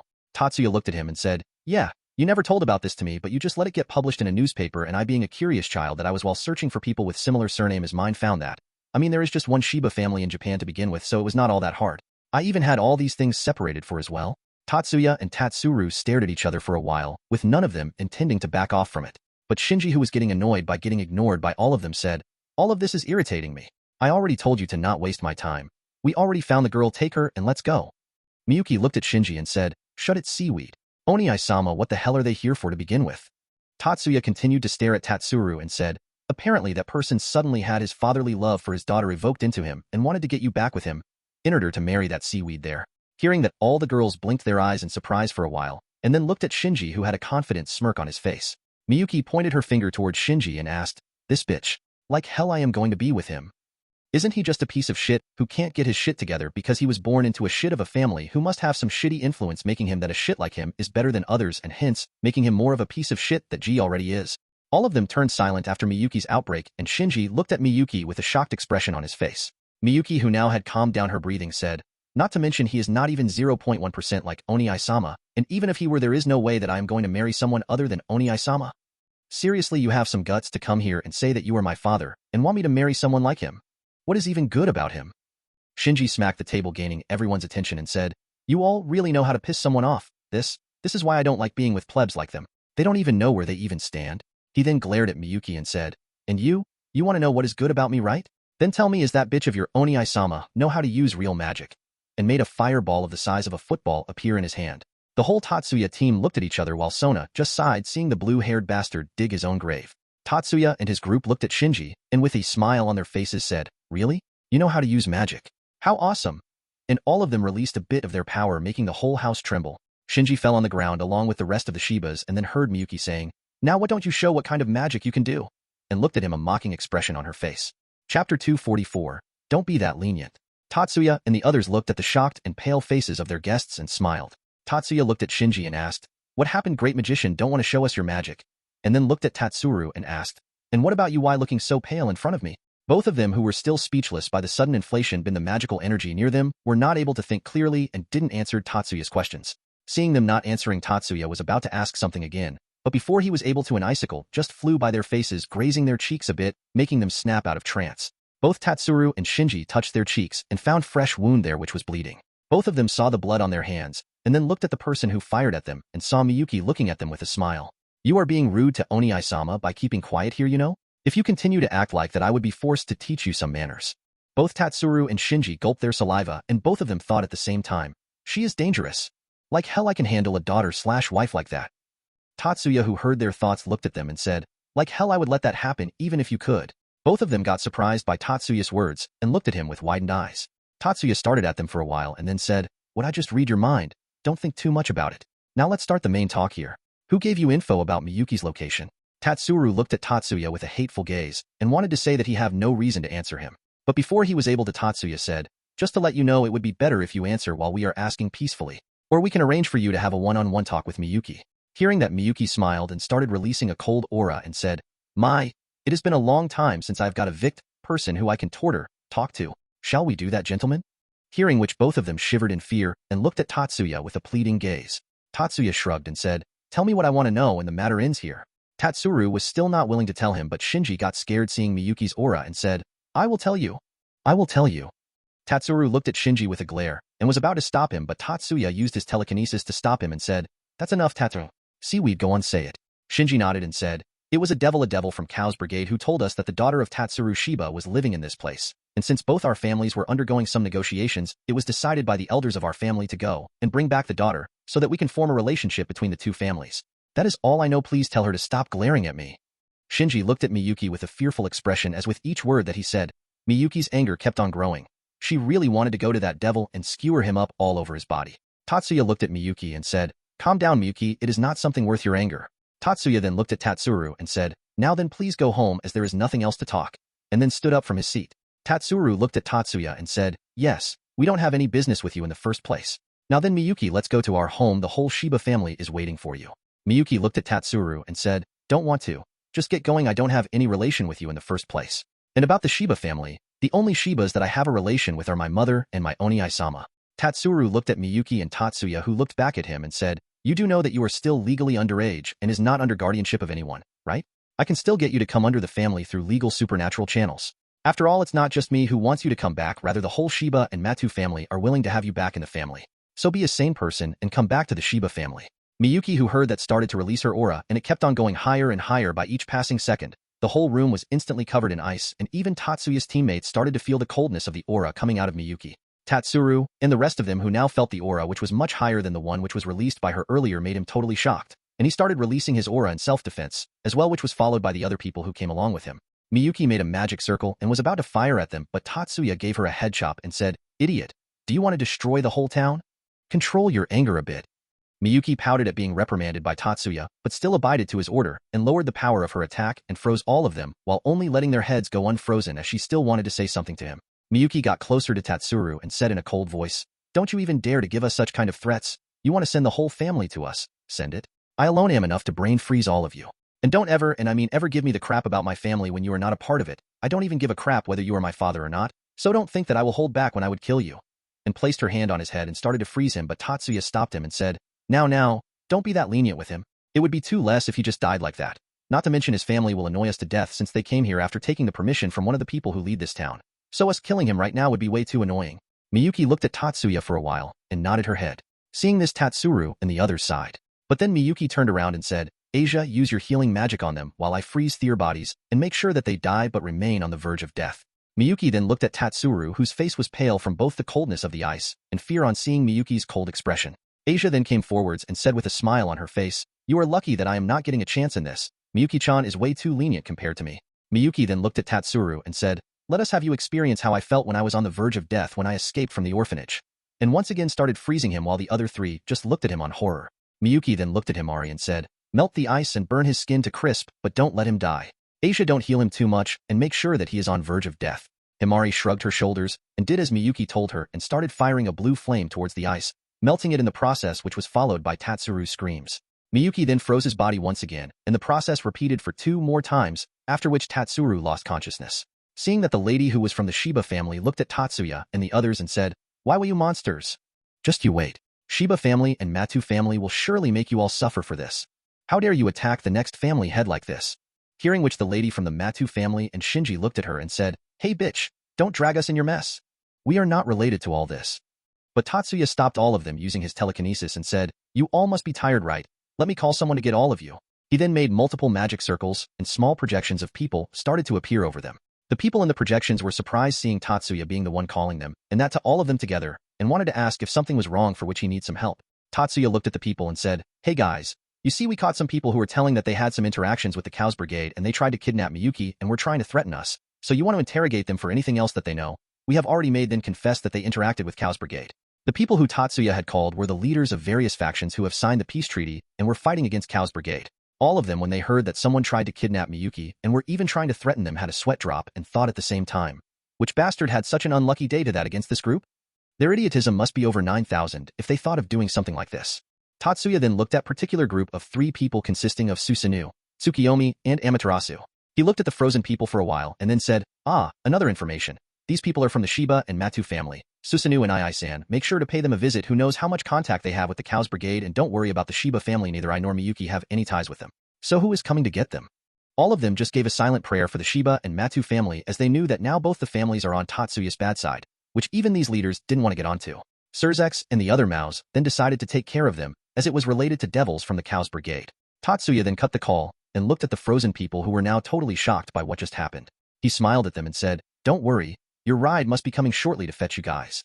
Chapter 245, Vala's Visit. A few days passed away since the people who came to visit Tatsuya and the others were taken away by the devils. Both the Shiba and Matu family were held under custody for being suspects of being involved with the Cows Brigade and were being interrogated by various factions who were part of the alliance. And even though Tatsuya himself didn't pursue the matter any further, it was very clear to the supernatural world that both these families were now totally in ruin. It was a weekend, and currently Tatsuya is accompanying Rias as she asked him to go out with her on a date, as the promise that both of them made before the raiding game with Sarorg. Rias was walking beside him with a smile on her face, seeing which Tatsuya said, "You certainly are enjoying." Rias, who wore a simple white dress, looked at Tatsuya and said, "Of course I am. It had been so busy lately that I didn't even have time to get a proper sleep. So relaxing like this feels very good." She then moved her hand forward and said, "Plus it is my first date as well, so I am kind of excited for it as well." Tatsuya, who understood what she meant, held her hand, making the redhead smile and said, "Well then, make sure to enjoy to your fullest today." Rias gave a nod and then started dragging Tatsuya along with her to all the places that got her interest, though Tatsuya as well sometimes dragged her along with him whenever he saw something that got his interest or he thought would be interesting for the redhead. Rias happily went along with him as they were just looking around the town without any aim, and it was kind of fun for her to guess where Tatsuya will lead her next. Both of them went to different stores, had some food from any stall that grabbed their attention, and went to watch a movie which Rias insisted upon, as it was an anime movie which she was quite fond of. Both of them then decided to go home, but on the way Tatsuya gave her a bracelet as a memento for her first date. Rias accepted the gift with a smile on her face and gave Tatsuya a peck on his cheek, and then was dropped off to her home by Tatsuya, after which he went back to his house. But when he got back to his home, he found some guests sitting in there. "Since when have you guys been here?" Hearing his voice, all of them turned around, and immediately someone jumped on him. Tatsuya Nia. Tatsuya caught the black-haired Nekishu and said, as energetic as ever, "Huh, Kuroka." Kuroka chuckled and then let go of him. Tatsuya then looked at the rest of the Vala team and said, "How come the battle junkie got the time to visit us? And good to see you, Arthur, Luffy, and Biko." Arthur bowed his head and said, "It's nice to meet you again, Tatsuya-san. I hope that you are doing well." Luffy, who had the 3 god killer pups in her lap, smiled and nodded her head as well, while Biko, who was eating some sweets, just gave a tired wave of his hand and then got back to his rest. Valley looked at Tatsuya and said, "Nothing really, just got some time off on my schedule and decided to see how some gods were doing," and looked at Loki, who was sitting on a chair while drinking tea. Loki glared at Valley and said, "Shut up, bastard. If not for my powers being sealed right now, I would have killed you this instant. It is only because of you not telling me about him," pointing at Tatsuya, "being there at the party that I was trapped by him." Valley looked at Loki and said, "It is your own fault for gathering enough information about your mission. You got caught because of your own foolishness. You really piss me off, you know that White Dragon Emperor." Hearing what Loki said, Biko answered, "Oh, being a jerk is one of his innate abilities, don't think too much about it," which earned laughs from everyone in the room and a glare from Valley, who wanted to kick Biko's butt. Tatsuya soon stopped laughing and asked, "So but dragon, What is the real reason for you to be here? Valley looked at Tatsuya with an annoyed look on his face and said, don't use that title, you jerk sigh whatever. The thing is, since the time Office has started living here permanently with you all and have not been acting as the leader of the brigade, there are various problems that have arisen in the organization. Tatsuya nodded and said, I mean, it has been a few months since Office gave up on the Cows Brigade. I would have been more surprised if there were still no problems in the brigade after such a long time. So, you are here to ask Office to lead you all once again, or what? Valley just shrugged his shoulders and said, nah, it doesn't bother me whether she leads us or not, since my group neither took her snakes nor are we working on someone else's plans. As long as I have a front to do my stuff without any problems, I don't mind these small stuff. Also he then looked at Tatsuya with a deadpan look on his face and said, I am not an idiot to go against you to force her back to be the leader. Tatsuya nodded and said, good choice, anyway continue. Valley nodded and said, I am just here to check that there are no problems here for Office. Many of the groups in the brigade are getting rather annoying since she has left the organization and want her to come back, or more correctly want her power. Tatsuya snorted and said, like hell, anyone can do something on my turf. Is there someone back there who is planning something like that, or what? Valley nodded and said, now getting on to the second thing that I came here for, there are some people who would like to meet you. Luffei. And looked towards the blonde magician. Luffei nodded and let the pups get off her and stood up. She then made a magic circle on the floor, and after a few moments a few people appeared out of it. Tatsuya looked at the people who had multiple injuries on their bodies. Seeing them he sighed and said, the hero faction huh? What happened to them for them to be in such a beaten state, and it seems like all the core members are not here as well? He then looked at Valley and asked, you are not planning to turn your back on me and attack us, are you? But Dragon? Valley had a tick mark on his forehead and he said, don't use that title, you bastard. And like I said earlier, I am not that foolish to do something like that. I know I can get a fight against you pretty easily compared to that way. They just told us that they had some business with you, and being in such condition, I don't think they would be much of a threat anyway to you. So I thought, why not? It looked pretty interesting to me as well, so here we are. Tatsuya looked at him with a deadpan bloom on his face, seeing which Valley said, what? I even brought my whole team for your protection. Tatsuya snorted and said, protection my ass. Like hell I need protection. He then sighed and looked at Asia and said, anyway Asia, heal them first. They are just about to pass out any insta-dash. Thud, thud, thud, thud. Tatsuya then looked at the unconscious bodies in the ground and said, anyway, you got what I mean right? Heal their bodies, seal their powers and keep all of them in the guest room for now. We have no choice but to wait for them to recover first. Asia nodded and then she dragged the bodies to dispo, heal them and keep them in the guest room. Once she was gone Tatsuya sighed, and then cleaned the trail of blood that was left behind by the bodies which were being dragged by Tatsuya. He then looked at Valley, who had an amused expression on his face, seeing which he asked, just curious. I just wanted to know why the hero faction didn't attack Kyoto. Looks like you were behind it. So how did the battle went? How did you beat their asses? After which the rest of them also looked at him with an anticipatory gaze, as they too wanted to hear about the story, as only Kurumi and Rosweiss knew about that incident. Tatsuya nodded, and then started to tell them about the incident. Chapter 246, New Fanfic. Hey there guys, just this lowly author here, tasking you to check out the new fanfic I wrote. Title, My Hero Academia, The Customizer. Chapter 247, Silver-Haired Duo. After Tatsuya told them about the incident with the hero faction and Indra, all of them had an amused look on their faces. Valley was even laughing his ass off when he heard how easily Cao Cao was beaten. Since he has been challenging Tatsuya and the rest of his team for fights for years now, he was quite a bit better than Cao Cao and easily defeat him with his full power. Valley looked at Tatsuya and asked, oh, by the way, can you ask the Red Dragon Empress if she is willing to have a fight with me? Her fight in the raiding game against the Bale Peerage made me very excited for a battle against her. Tatsuya thought for a while and said, I will tell her, but none of you are allowed to use the Juggernaut drive, understood? Just weapons and balance breaker. Valley, who heard him, gave him an annoyed look, but still accepted the condition.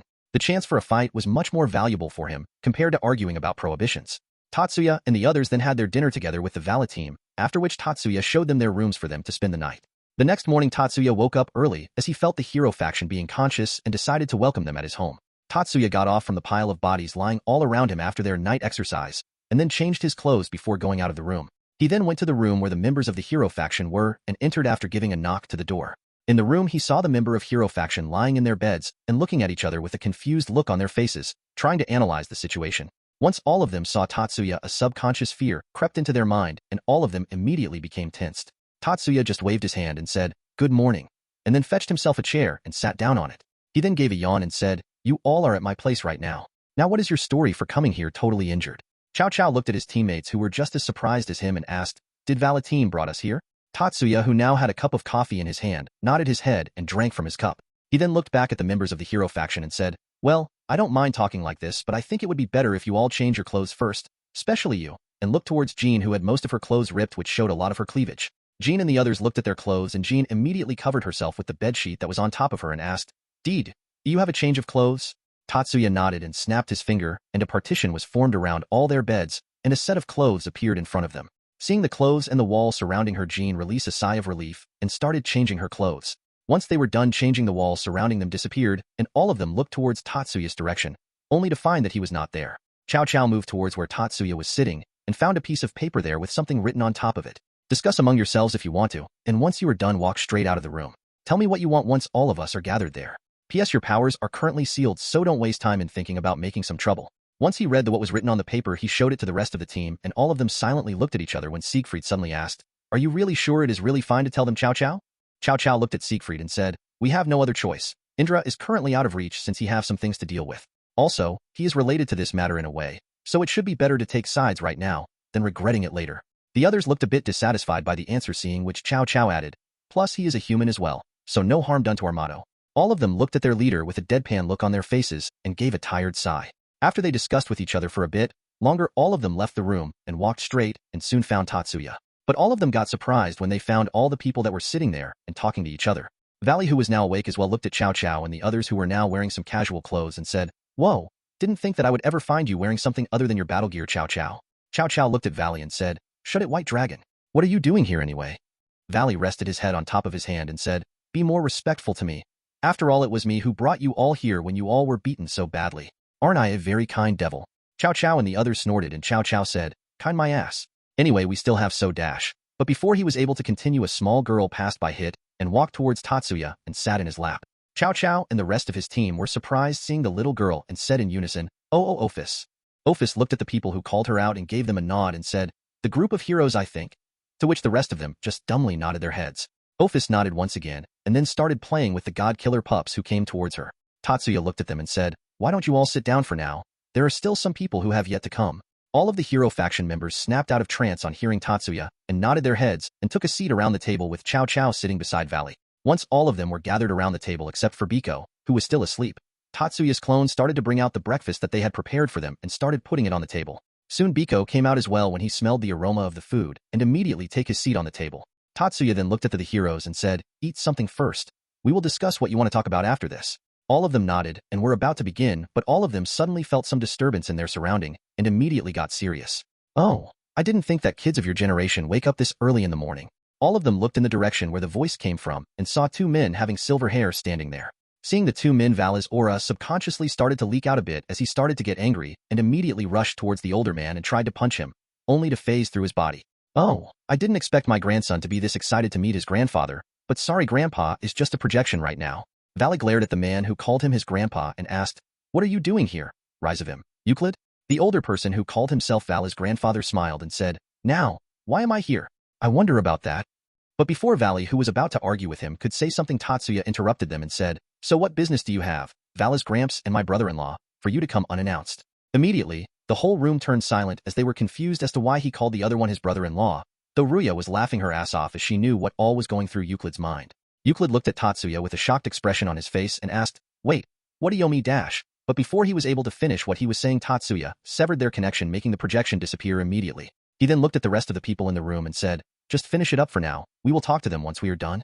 All of them looked at Tatsuya with a deadpan look on their faces, and Valley wanted to argue about it as well, but stopped himself from lashing out to not cause any problem and followed Tatsuya's command. Meanwhile, in the headquarters of the old Satan faction, a certain silver-haired Siscon was getting too much impatient and frustrated, as he was unable to connect back to Tatsuya's house. Chapter 248, Talk with Rise of him. After Tatsuya and the others were done with their breakfast, Tatsuya stopped bothering the link, which was trying to connect to his house for a while. Just as he did that, the two silver-haired men appeared once again with Rise of him sitting on a chair while having his own breakfast, and Euclid with a frustrated expression on his face, as he has been trying to connect to his house for all this while. "Huh. It got connected," said Euclid with a maniacal expression on his face. But soon he calmed down and went back to his cool expression and said, "It's connected once again." Hearing which, Rise of him stopped eating and got up from his spot and walked towards Euclid and stood beside him. He gave a fake cough to clear his throat and said, "Once again, good morning to all of you, and it was not very nice of you, Tatsuya Shiba. Do you know how sad Euclid Kuin felt when we were not able to form a connection?" Tatsuya looked towards Euclid and said, "Sorry for all that, brother-in-law. We were having breakfast and didn't want to get disturbed, brother-in-law, and hence I had to cut off the connection, brother-in-law. I hope you understand, brother-in-law." Each time he said those words, a new tick mark appeared on Euclid's forehead. He could understand why the black-haired brat in front of him was calling him like that, but there was no way that he was going to accept that fact unless he is totally sure of it. He still had some hope left. But Tatsuya being Tatsuya showed a friendly smile and said, "Don't worry, brother-in-law, I will take good care of Graphia. You can be rest assured." As if someone spilled some salt of his wounds, Euclid's whole body trembled a bit. Rizavim looked at Tatsuya and said, "Oh, so that's why you have been calling him brother-in-law. Congratulations, Euclid-kun. Your cyst? Are you alright? Why are you shaking like that?" But just as he heard that, he stopped trembling and looked up with a calm expression on his face and said, "It's nothing. Please continue your conversation. I have some things to take care of. If you will excuse me." And then his projection vanished. Rizavim looked at Euclid, who was now going out of his room, and soon shrugged his shoulders and said, "Well, he must be happy for his sister. Anyway, let's begin where we left off earlier." He then looked at Tatsuya and said, "Tatsuya Shiba, give office to us." Dead silence. All of them got silent and looked at the old silver-haired man as if he was an idiot, while the man in question had a smile on his face. Tatsuya shrugged his shoulders and said, "I don't know, what are you talking about? I don't know the dragon god's whereabouts, and I am not helping you find her as well." That statement made all of them silent once again, as they looked at the black-haired loli who was eating cake with a blissful expression on her face. Then who the hell is that loli sitting over there? Was the thought that came to all of them. Rizavim pointed his finger at the said loli and asked, "Then who is she?" Tatsuya pretended to follow where he pointed and said, "Oh, that's my cousin, who came here to live with us." Rizavim's smile now vanished, and he now had an expression which said, "You think I am an idiot, or what?"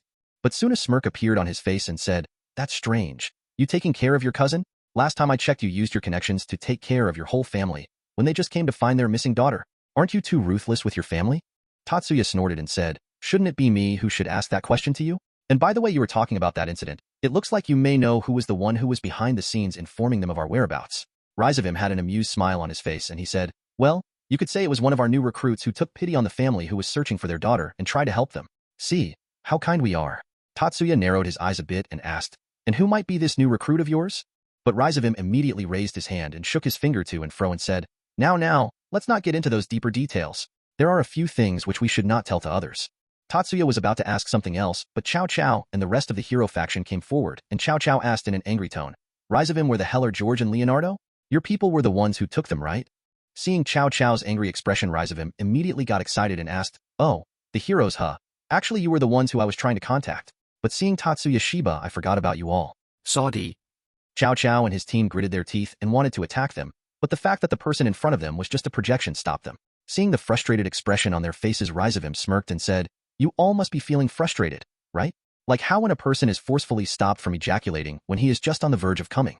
That dreadful feeling is immense for a person's mind," and gave a satisfied nod. Hearing the example he just gave, Valley and the rest of the hero faction frowned a bit, while Tatsuya and Biko thought at the same time, "Sounds like something that masochist Fallen would do." Meanwhile in Kyoto, a certain fallen angel was tied and hanged on the rope while a fair-skinned dominatrix outfit woman was pushing her pointed heels on the man's body. "You feeling good, little pig?"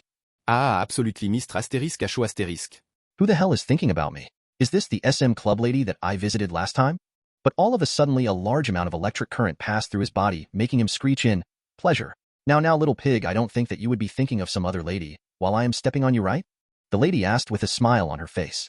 Seeing the smile on her face, the fallen angel shuddered a bit and thought, "Oh boy, she is going to make me go through hell now. Looks like I will be squeezed dry today." Back to Shiba residence. Rizavim once again have a cough to get back their attention and said, "Don't worry about your teammates. Me and the others are treating them very well. But you know I was very sad when you all rejected to cooperate with us. Luckily I found you all and invited the two of them to know about our offer. Oh, and don't worry, the other members of the hero faction are ready to help us as well." After all, two of their main members asked them to cooperate. But at that moment Siegfried was unable to hold back and tried to attack Rizavim, only to pass through him once again. He glared at the silver-haired projection and said, "You dare take advantage of their loyalty and our name? I will fucking kill you, devil." Rizavim looked back at Siegfried and said, Looks like the someone got a bit too angry. Well, whatever, I just wanted to convey a message anyway." He then looked at Tatsuya and Cao Cao with a serious expression on his face and said, "Listen here, hero faction, I will just AJ once again. Are you all going to work with the Cows Brigade or not?" Cao Cao, who heard his question, glared back at him and said, "Like hell we are going to work with someone like you, and return George and Leonardo back to us." But Rizavim ignored that and said, "So you are against us like my grandson as well, huh? Now then, Tatsuya Shiba, are you going to hand over the infinite dragon go dash?" "Nah, not gonna help you. And like I said, I don't have the whereabouts of the dragon god." Rizavim narrowed his eyes and said, "So be it. Just make sure to not regret your decision later, brat. And let me tell you, our new recruits are really pissed off with you. So make sure to take every step carefully." And then the projection vanished, but a note dropped on the ground, attracting everybody's attention. Tatsuya picked up the note and saw something written on it. "Wani-sama does not belong to you. So be in your limits, human." Chapter 249. Undercover. After Tatsuya read that note, he burned it and said, "Anyway, Looks like all the things we had to discuss earlier are done by that devil geezer. So what's your next step of action knowing that, pointing at Chow Chow, he has your comrades and your wild faction under him right now, and that he is planning something big? Hearing that, both Valley and Chow Chow clicked their tongues as they didn't know what to do about this situation. Kuroka looked at Jean and her team and asked, "Can't you contact anyone from your faction and tell them about this?"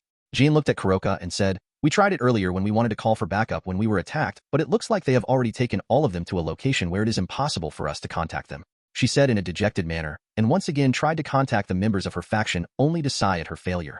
Valley was gritting his teeth knowing that his grandfather was up to something, and yet he was unable to even know where he is currently hiding. That damn old bastard, just as coward as ever. Tatsuya clapped his hands to gather their attention and make them snap out of their negative thinking and said, Now, don't get affected by the negative emotions, otherwise it might be possible that you would take some wrong steps and would end up in failure or even die because of that. You still have to save your teammates and settle score with someone, right?" All of them looked at Tatsuya with their eyes a bit narrowed and asked, "Then what do you think we should do, huh?" He pointed towards the hero faction and said, "First of all, rest up that fatigued bodies of yours, and then start improving your strengths before searching for your teammates. Even if they are kept somewhere you cannot contact, it doesn't mean that they all have been gathered at one place. Some of the members might be on a mission or something and would not have been captured yet. So gather them first and start searching for their hideout." He then looked at Valley and said, "And you, get a bit stronger if you want to take on that geezer. He at the very least is high Satan level, if not a superclass like Surzex. Plus you still need to find out where he is hiding. You all have got a lot of work to do. And just a warning you, if that geezer comes in my way asking for his ass to get kicked, then I will do so, if you are not able to take him on at that time. So it would be better for you to get stronger as soon as possible." Hearing him, Valley got pissed as he now knew that currently his grandfather was at a level where he can do nothing about him. Plus knowing how Tatsuya is involved with the three factions and about him keeping Office at his place made it sure that rise of him will cross Tatsuya's path and meet his end by his hand. He looked at Tatsuya with a serious expression on his face and said, "This is the second time that you have made me pissed this much?" Tatsuya just smiled in reply to his statement and said, "My pleasure." Tatsuya then looked at his team and said, "Anyway, regarding the warning that he gave me, it might be possible that he would be trying to kidnap any of you to gain my weakness. If that does happen, there is only one thing you have to do, that is to make them regret for ever being born in this world. You are free to go all out against them. Well then, I have some things to care of now, so I would be excusing myself. Asia, heal their remaining injuries, and Loki, you are getting late for your shift." Loki immediately looked at the clock and got shocked. "Fuck. I am late. My pay will get cut. Hey boss, can you please give me back my magic for a while SI that I can teleport?" But Tatsuya just smiled in response and said, "Move your ass now, or I might even cut something from your bonus." Loki clicked his tongue and grabbed his bike keys, which was given to him by Tatsuya, and immediately rushed outside. Once he was gone, Tatsuya once again looked at the others, only to see Asia knocking down Tahi Hero faction members by punching them in the gut and then dragging them back to their room for treatment. Jean, who was the last one left, immediately carried Siegfried's body over her shoulders and said, "I will help moving them there." Asia just gave a beautiful smile, which was not a bit convincing, as she was dragging the motionless bodies of Chow Chow and Heracles, and said, "Oh my, you are a very cooperating person, unlike these pieces of shit who should be buried 6 feet under the ground." "Well then, let's go, Jean-san." Jean was totally speechless hearing the words that came out of the angel like Asia and asked her, "You were a former nun, right, Asia-san?" Asia nodded her head and asked with an innocent expression on her face, "Yes, is there some problem with that?" "The corpses that you are dragging right now are the problem," was the thought that came to Jean's mind, but she just gave a wry smile and said, Nothing. It's just that I was a former exorcist as well, so I was just a bit curious about it." Asia just nodded with a smile on her face and said, "Then we have very much in common." The rest of them looked at the blondes talking to each other and sighed. Tatsuya just smiled seeing them and said, "Well, looks like she made a new friend. Good for her. Well then, I will be going out for now. Rosweiss, you can take a day off today," and then walked out of the room. The rest of the people who were left behind looked at each other, and Valis said, "It's troublesome. Here after all that. Hey, is there a training room here?" Ingvild looked at Valley and nodded her head, and then led him and the other 2 boys of the Valley team to the training room, the non-time chamber one. The girls who were left behind looked at each other, and Kuroka suddenly said, "Susu, shall we go out as well, just us girls? I will call Chiron as well." All the girls looked at each other, and then Miyuki said, "Then we might as well call the girls from the Gremory and Citri Peerage as well and have a party today. Who knows when Oni-sama will make us go for training once again." The others nodded their heads, but Ria raised her hand and said, "Sorry, but I am going to Dimensional Gap today. There might be some problems that could have arisen because of my absence." Ophis got up from her seat as well and said, "I will go with Baka Red as well. I want to see what happened to my home since she is here now." And then both of the dragon gods teleported to away. Miyuki looked at the rest of the girls and asked, "So anyone else who have to take care of something?" Hearing which, both Kurumi and Tiamat raised their hands, and Kurumi said, "Yasaka wanted to have a sparring session today, so as to not get rusty, so I will be going there." Tiamat looked at them and said, "I have to take care of the baby dragons at the familiar forest and clean my treasures, so I will be busy as well." And then both of them teleported as well. Once both of them were gone, Ingvild returned back and asked, "So what are we doing today?" All of them looked at each other and then said, We are having a girls-only outing with the girls from Citri and Gremory Peerage. Want to go with us? To which Ingvild nodded her head and agreed to their plans. Meanwhile, in a coffee shop where hardly any customer was there, two people were sitting at a table while drinking their coffee. One of them was Tatsuya, now in his adult form, who was looking at a man in front of him with a serious expression on his face and asked, "So even you don't know which of the new recruits leaked away the information?" The man shook his head and said, "Sorry, but as far as the new recruits are concerned, I have not seen anyone being specially close to Rizavim and Euclid, so I cannot pinpoint who's doing is this?" Tatsuya just sighed and asked, "Anyway, what the hell are those two planning right now?" The man shook his head and said, "I don't have that much information. They are still a bit wary of me to tell me what they are planning right now. But one thing is clear, what they are doing is going to be big and destructive, since the movement of the members of the old Satan faction is speeding at a high rate." The man then took a sip from his cup and said, "Sorry for not being that useful in this case." But Tatsuya just shook his head and said, "No need to apologize. You are doing very well being undercover under them. Just make sure to not get caught by them and closely watch their every step and report it back to me." The man just sighed and said, "It's very troublesome, but still I am indebted to you." He then showed a small smile and said, "Very well, then I will try to dig a bit deeper in the organization once I get back there." He then finished his cup and got up from his chair and said, "Anyway, thanks for the coffee, and once again thanks for saving my cousin back then." Tatsuya got up from his seat as well and shook the man's hand and said, "Mention not and just stop with the thanks and all about you, cousin. You have already told that to me a million times, Daihauser." Daihauser laughed a bit and said, "I am just showing my gratefulness to you, so don't mind it that much," and then teleported back to Underworld. He then laid back a bit on his seat and said, "Don't you know it's bad to eavesdrop on someone?" The person who was sitting behind him laughed a bit and said, "Well, I got curious when you entered here and took a break from the bar for a bit. Don't mind me that much, Tatsuya-kun." Tatsuya looked back at the person who was sitting behind him and said, "So you gonna tell Azazel about this, Tobio?"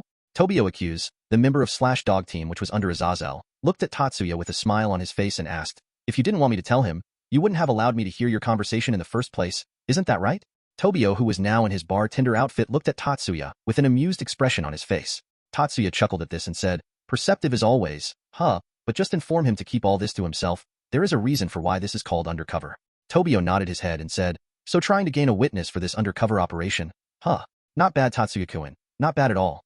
Tatsuya nodded and was about to get up, but Tobio stopped him and said, "Why not stay here for a bit? The others should be arriving here in a while."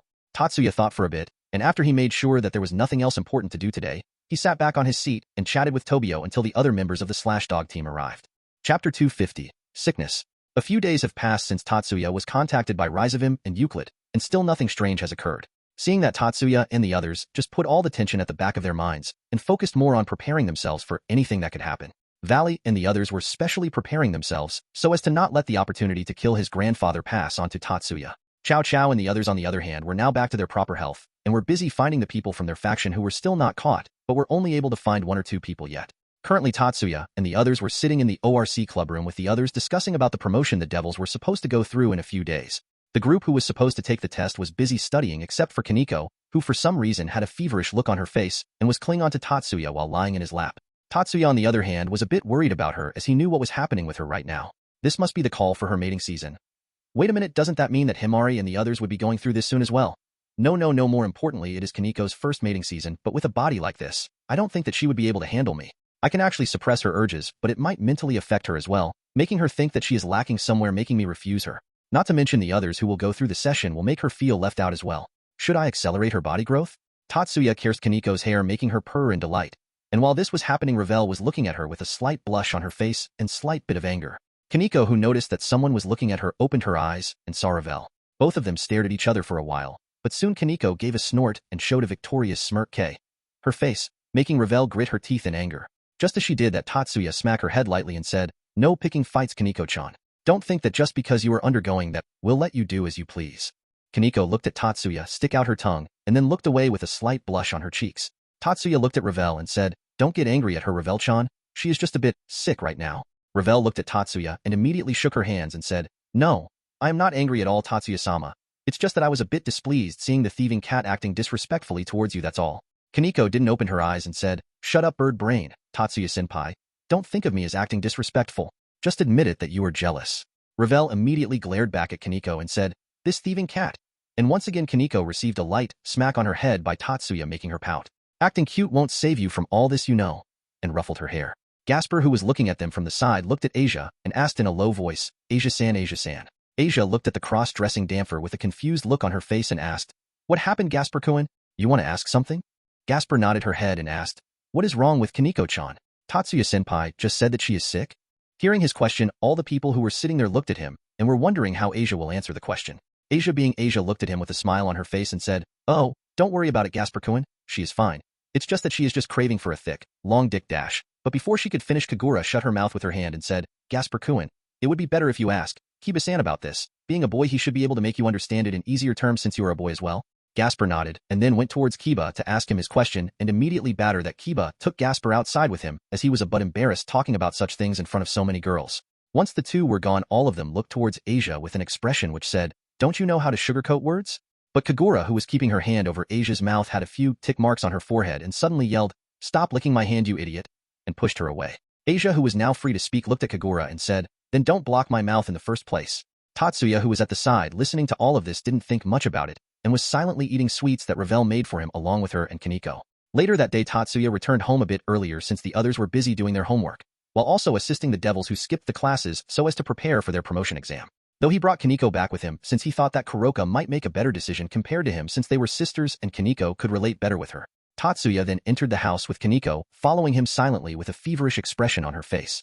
As soon as Tatsuya entered, he saw the male members of Valley and Hero faction beaten black-blue with Lei Fei bandaging them up. Kuroka was just laughing her ass off seeing them while Jean was sighing while massaging her temples. Loki, who saw Tatsuya coming inside, stood up from the sofa and said, "Boss, give me my power back for some time. I really want to beat the shit out of these punks. They broke all the alcohol bottles." Tatsuya looked at Loki for a while, and then snapped his finger and said, "Show them hell." Loki, who felt the surge of power within his body now, had a wide grin on his face and said, "Hee white dragon and the god killer spear.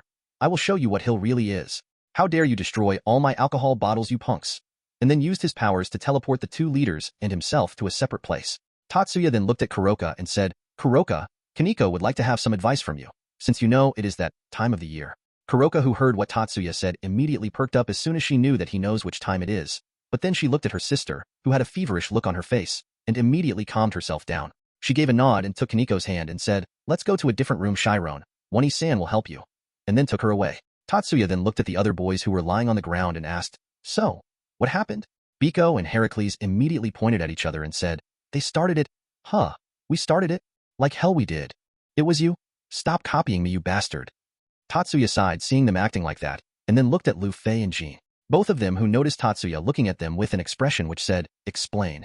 Lu Fei nodded and said, "You see, Tatsuya and Ii-san, Arthur and Ii-san and Sieg-san were having mock battle, seeing which Biko-san and Heracles-san got excited as well and decided to have a mock battle as well." Jan then continued the story and said, "But while having their battle by mistake, which was totally intentional, that monkey's staff hit Heracles' dash. Suddenly Heracles looked at them and said, he slammed that *King's staff of his on my balls."